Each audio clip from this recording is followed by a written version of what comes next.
Good morning વિદ્યાર્થી મિત્રો। તો આપણે અભ્યાસ કરી રહ્યા હતા પ્રમાણિત હાઇડ્રોજન વિદ્યુત ધ્રુવ વિશે કે જો પ્રમાણિત હાઇડ્રોજન વિદ્યુત ધ્રુવનો ઉપયોગ શું। તો આપણે કોઈ સ્પેસિફિક અર્ધકોષ માટે જો પોટેન્શિયલ જોતો હોય તો આપણે પ્રમાણિત હાઇડ્રોજન વિદ્યુત ધ્રુવનો ઉપયોગ કરી શકીએ છીએ, કારણ કે પ્રમાણિત હાઇડ્રોજન અર્ધકોષ એવો કોષ છે જેનો કોષ પોટેન્શિયલ શૂન્ય છે। એટલે જ્યારે તમે ઓલું ઇક્વેશન વાપરો છો, યાદ હોય તો કે ઈ સેલ બરાબર ઈ કેથોડ માઇનસ ઈ એનોડ, તો એનો જવાબ જે મળશે એ કોનો પોટેન્શિયલ દર્શાવતો હશે? તો હાઇડ્રોજન પોટેન્શિયલ તો 0 છે, તો એની સિવાયનો જે અર્ધકોષ છે એનો પોટેન્શિયલ ધરાવતો હોય છે। સમજાય છે લોકો? જેમ કે હું એમ કહું, બહુ સરળ રીતે સમજાવવાનો પ્રયત્ન કરી શકે એક્ઝામ્પલ દ્વારા। હું એમ કહું કે મેં એક અર્ધકોષ તરીકે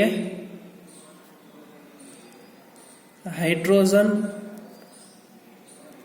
અર્ધકોષ લીધો છે, એને મેં એનોડ અર્ધકોષ તરીકે લીધો, કેથોડ તરીકે હું લીધો છે કોપરનો અર્ધકોષ, એને લીધો છે કેથોડ તરીકે। હવે હું એમ કહું કે આ બેને મેં ગેલ્વેનિક કોષની જેમ પાત્રમાં ભર્યા અને મને આનું ઈ સેલ એટલે આખા કોષનો પોટેન્શિયલ મળે છે 0.44 વોલ્ટ। તો ખબર કેમ પડશે આ 0.34 વોલ્ટ કોનો હશે? કારણ કે હાઇડ્રોજન પોતાનો કોષ પોટેન્શિયલ કેવો છે? 0 0। તો જો સૂત્ર કંઈક આવું છે, ઈ સેલ બરાબર ઈ પ્રમાણિત કેથોડ ઈ પ્રમાણિત એનોડ। આનો જવાબ તમને જો 0.34 મળતો હોય તો એ કોનો પોટેન્શિયલ હશે? કોપરનો કે હાઇડ્રોજનનો? હવે જો એનોડ ઉપર જે અર્ધકોષ છે એ તો કોણ છે? હાઇડ્રોજન। એનો પોટેન્શિયલ કેટલો છે? 0 0। તો જવાબ તમને કેટલો મળે છે? 0.34। એનો મીનિંગ પોટેન્શિયલ કોનો હોય? કેથોડ ઉપર જે અર્ધકોષ છે એનો પોટેન્શિયલ આ હશે। તમને ખબર પડે છે આખી વસ્તુ કે તમે આની મદદથી આનો અર્ધ પોટેન્શિયલ કેટલો હશે એ જાણી શકો છો। કેટલો હશે? 0.34। તમે એકલા આનો ઉપયોગ કરીને એનો પોટેન્શિયલ ગોતી શકતા નથી। હા, તમે આવી ગેલ્વેનિક કોષ જેવી રચના કરો, એનો અર્ધ પોટેન્શિયલનો તફાવત લ્યો, એના દ્વારા તમે મેળવી શકો। આ તમને ખબર પડી જવી જોઈએ કે આખો જવાબ કેટલો મળે છે? આખો ઈ સેલ બરાબર ઈ સેલ એટલે કે કેથોડ માઇનસ એનોડ બરાબર કેટલો મળે છે? 0.34। એનોડ તરીકે તો કોણ છે? હાઇડ્રોજન। એનો વિદ્યુતરૂપ પોટેન્શિયલ કેટલો? 0। તો આ 0 હોય તો 34 જવાબ મળે છે એ કોનો હશે? તો કે કેથોડનો। એનો મીનિંગ કે કેથોડ ઉપર જે વિદ્યુતરૂપ છે એનો પોટેન્શિયલ કેટલો હોવો જોઈએ? 0.34। એનું સરળ એક્ઝામ્પલ લઈને આપણે શીખવાનો પ્રયત્ન કરીએ છીએ। જો આયા રિડક્શન પોટેન્શિયલ એટલે ઈ રિડક્શન કેથોડ છેડાની વાત કરે છે। 298 કેલ્વિન તાપમાને પ્રમાણિત હાઇડ્રોજન વિદ્યુત ધ્રુવને, જો ખાસ ટીક કરજો બાળકો, પ્રમાણિત હાઇડ્રોજન વિદ્યુત ધ્રુવને કેવા તરીકે લીધો? ને એનોડ સંદર્ભ કોષ તરીકે। એટલે કંઈક આ રીતે જો બાળકો, આ કોષ છે કેવો છે? પ્રમાણિત હાઇડ્રોજન વિદ્યુત ધ્રુવ છે ને, યાદ કરો કાલે આકૃતિ ભણી ગયા હતા। આ આકૃતિ શેની છે? પ્રમાણિત હાઇડ્રોજન વિદ્યુત ધ્રુવની। એને મેં કેવા તરીકે લીધો? એનોડ તરીકે। હવે જોજો, બીજા અન્ય કોષને આપણે કેથોડ તરીકે લઈને રચવામાં આવતા કોષ પોટેન્શિયલ, આ જો મેં ઈ જ રચ્યું છે, દેખાય છે વસ્તુ? જો આ પ્રમાણિત હાઇડ્રોજન નો અર્ધકોષ એનોડ તરીકે લીધો, આ મેં લીધો છે કોપરનો અર્ધકોષ જે કેથોડ તરીકે છે। આને મેં ગેલ્વેનિક કોષ જેવી રચનામાં ગોઠવેલું છે। જો ક્ષાર સેતુ છે, વિદ્યુત તાર વડે જોડવામાં આવ્યું છે। હવે શું કહે છે? જો તો બાળકો કે આવતા કોષનો પોટેન્શિયલ એટલે બાળકો ઈ સેલ કેમ મળશે? જ્યારે તમે ઈ કેથોડ માઇનસ ઈ એનોડ કરશો ત્યારે ઈ સેલ મળશે। ઈ સેલ નો કહેવાય? કોષનો પોટેન્શિયલ એટલે આ આખા કોષમાં કેટલો પ્રવાહનું વહન થાય છે એને હું બોલાય? કોષનો પોટેન્શિયલ। એટલે કેટલા ઇલેક્ટ્રોનની સંક્રાંતિ થઈ। જો અર્ધ કોષનો રિડક્શન પોટેન્શિયલ હોય છે. જો કોષનો પોટેન્શિયલ કીધું, આ કોષનો પોટેન્શિયલ ઈ સેલ કોના જેટલો છે? તો કે જે રિડક્શન પામે છે એટલે કે ઈ કેથોડ જેટલો. શું કામ? એનોડ ઉપર તો હાઇડ્રોજન લીધું છે, એની વેલ્યુ તો કેવી થવાની? 0 0. તો આ ઈ સેલ હોય કોના જેટલો હોય? ઈ કેથોડ. ઈ કેથોડ એટલે રિડક્શન પામેલ પોટેન્શિયલ જેટલો કોષનો શું છે? કુલ પોટેન્શિયલ. જો કે છે અહીંયા પ્રમાણિત હાઇડ્રોજન વિદ્યુતધ્રુવ અર્ધકોષ જે એનોડ તરીકે લઈએ છીએ, બીજો અન્ય કોષ જે કેથોડ તરીકે લઈએ છીએ. આ કોષનો પોટેન્શિયલ બીજા કોષના રિડક્શન પોટેન્શિયલ અથવા બીજા અર્ધકોષના EMF જેટલો છે, જે મેં તમને આપ્યું. શું કામ? કારણ કે આપણને ખબર છે કુલ કોષનો પોટેન્શિયલ ઈ સેલ બરાબર ઈ કેથોડ માઇનસ ઈ એનોડ. તો ઈ સેલનો પોટેન્શિયલ કોના જેટલો છે? અહીંયા કેથોડ એમ આ એનોડની વેલ્યુ 0 0. આ શું જવાબ મળ્યું તમને? કે કોષનો પોટેન્શિયલ એટલે લખો અહીંયા કોષનો પોટેન્શિયલ કોના જેટલો? તો કેથોડ ઉપર શું થાય? તો કે રિડક્શન એટલે રિડક્શન પામેલ પોટેન્શિયલ છે એના જેટલો કોષનો શું છે? કુલ પોટેન્શિયલ. ઉદાહરણ સાથે સમજૂતી આપીને જો ઓક્સિડેશન પામેલી અને રિડક્શન પામેલી સ્પીસીસ સ્વરૂપ જમણી બાજુના અર્ધકોષ સાંદ્રતા 1 એકમ હોય તો કોષના પ્રમાણિત વિદ્યુતધ્રુવ પોટેન્શિયલ બરાબર જેટલો થાય છે. એટલો ગુરુ ખબર નહીં પડે, સમજાવો એટલે ખબર પડશે. જો શું થાય છે? સામાન્ય પ્લેટિનમની પટ્ટી લીધી છે, તેની પર હાઇડ્રોજન પસાર કર્યો, જેનું દબાણ 1 બાર હતું અને એનું ઓક્સિડેશન થયું બને છે H+21 બને છે. ત્યારબાદ શું થાય છે? Mn છે એ +1 હોય છે અને શું થાય છે? M માં રૂપાંતર પામે છે. એટલે કંઈક આવું છે. બાળકો અહીંયા જુઓ, આખો કોષ વિચારો. અહીંયા જે કઈ ધાતુ છે એ ઓક્સિડેશન પામશે, હાઇડ્રોજન વાયુ છે ઓક્સિડેશન પામી H+ થશે અને ઇલેક્ટ્રોનને ક્યાં મોકલશે? આગળ. ઇલેક્ટ્રોન આગળ ગયા એટલે અહીં શું થશે? ઇલેક્ટ્રોન કોણ મેળવે છે? આની અંદર રહેલો Cu+2. એ જેટલા ઇલેક્ટ્રોન મેળવશે એટલા કોપર શું થઈ જાય? જમા થઈ જાય. હા કે ના? સમજાય છે કે નથી સમજાતું? એ વસ્તુ એને કીધી અહીંયા.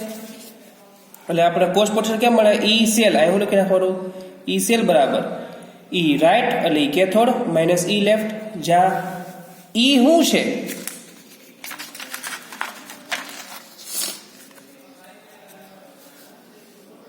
કોષનો પ્રમાણિત રિડક્શન પોટેન્શિયલ. કોષનો પ્રમાણિત રિડક્શન જ્યાં ઈ આર શું છે? જમણી બાજુના કોષનો પ્રમાણિત રિડક્શન પોટેન્શિયલ. ઈ એ શું છે? ડાબી બાજુના કોષનો પોટેન્શિયલ. એટલે આ જોઈ ગયું. ડાબી બાજુ એટલે આ સાઈડનો કોષ પોટેન્શિયલ જે હાઇડ્રોજન છે એનો કેટલો હોય? એટલે એમ લખી શકાય આપણે કે ભાઈ ઈ હાઇડ્રોજનનો પોટેન્શિયલ કેટલો? 0 0. એટલે ઈ કઈ સાઈડ? તો કે લેફ્ટ સાઈડ. રાઈટ.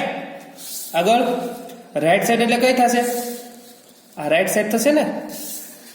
એટલે કીધું છે EL પ્રમાણિત હાઇડ્રોજન વિદ્યુત પોટેન્શિયલ કેટલો ધરાવવામાં આવે? 0 0 છે. ડાબી બાજુ છે એટલે સૂત્ર શું થયું બાળકો? અહીંયા E પ્રમાણિત બરાબર ER માઇનસ EL. તો આ L બરાબર તો કેટલા મૂકવાના?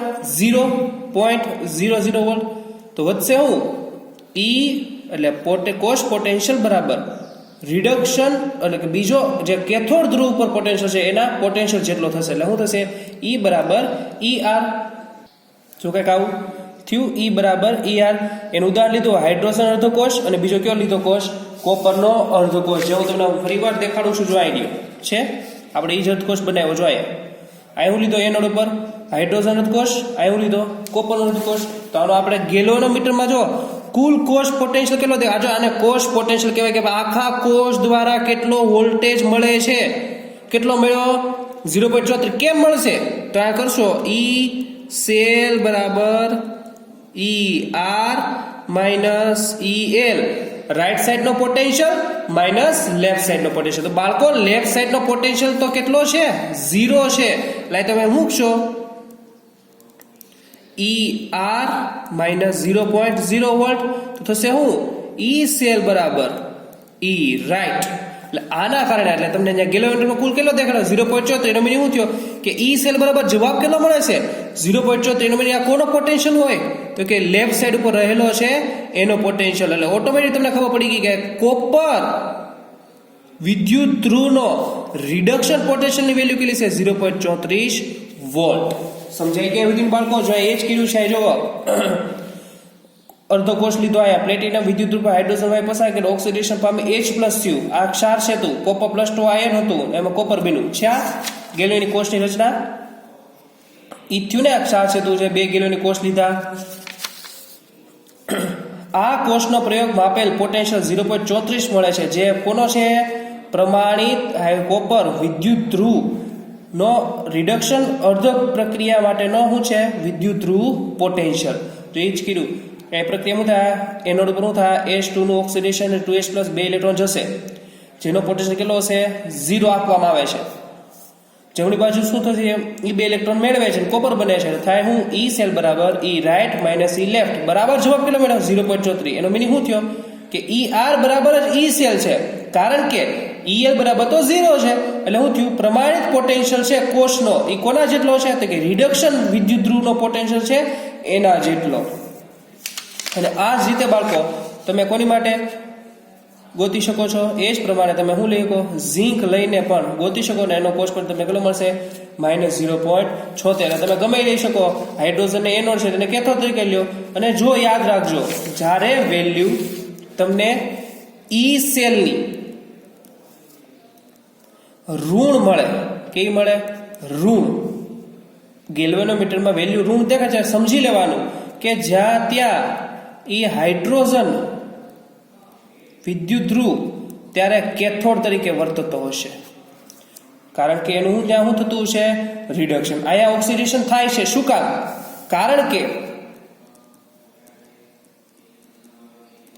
કોપર +2 નો પોટેન્શિયલ 0.34 હાઇડ્રોજન વિદ્યુત ધ્રુવનો પોટેન્શિયલ 0.0 વોલ્ટ તમને શીખવાડ્યું હતું 11 સાયન્સની અંદર જેનો પોટેન્શિયલ વેલ્યુ વધારે એ હંમેશા રિડક્શન કરે જેનો પોટેન્શિયલ વેલ્યુ ઓછી એ હંમેશા કરે ઓક્સિડેશન સમજાણું એટલે તમને વેલ્યુ ધન મળી અને તમે એવું જ કીધું હતું ને જોવાયા આ છેડે શું કીધું હતું એનોડ ઉપર શું મૂક્યું હાઇડ્રોજન એટલે એને શું કીધું આયા ઓક્સિડેશન અને આ શું કીધું એને રિડક્શન એટલે એની વેલ્યુ તમને ધન મળી પણ કોઈ કારણોસર ગેલિયોનોમીટરમાં ઋણ વેલ્યુ દેખાડે તો સમજી લેવાનું કે હાઇડ્રોજન વિદ્યુત એનોડ ઉપર નહીં ક્યાં હશે કેથોડ ઉપર અને શું કરતું હશે રિડક્શન અને આ રહેલો વિદ્યુત ધ્રુવ શું કરતો હશે ઓક્સિડેશન એવું કયા કિસ્સામાં થાય છે તો કે ઝીંકના કિસ્સામાં જો ઝીંકના કિસ્સામાં વેલ્યુ -0.76 મને સમજી લેવાનું કે અહીંયા ઝીંક ધાતુનું ઓક્સિડેશન થતું હોય અને હાઇડ્રોજનનું રિડક્શન થતું હોય છે અહીંયા ભલે આપ્યું અહીંયા જો ઝીંકનું રિડક્શન આપ્યું એટલે પોટેન્શિયલ વેલ્યુ માઇનસ થઈ